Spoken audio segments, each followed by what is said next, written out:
хүч чадал дөрөнөн мөрөгнө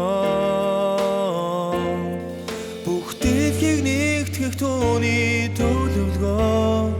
биелж дэлхийн хүмүүст битэн үжилхэ болж дор бүрдээ зөв газраа олох боллоо орчлон ертөнц даяар бурхан шинэчлэг хийсэн бүх хүн гайхширч гинтийн эдрэлтэд цочирсан орчлон ертөнц даяар тэдний мэдэлгийн хүрээ урд байгаагүйгээр тэлсэн өнөөдөр яг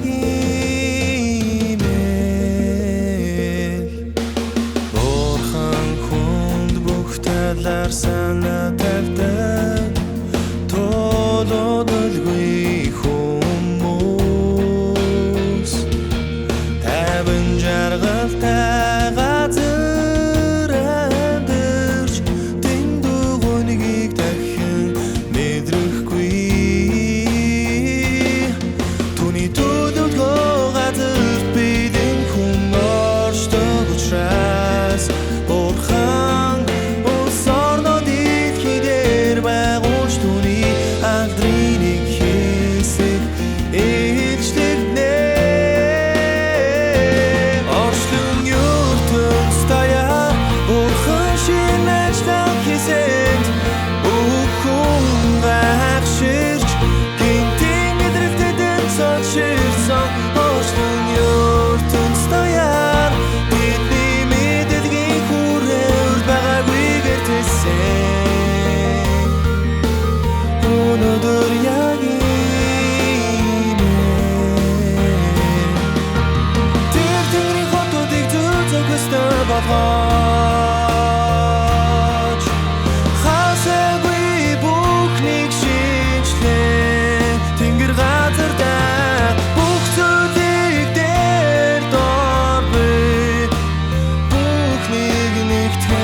Бурхан орчлон даяаран хүмүүсийг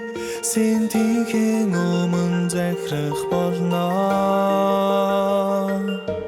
тэр хүмүүсийг шүүж англаа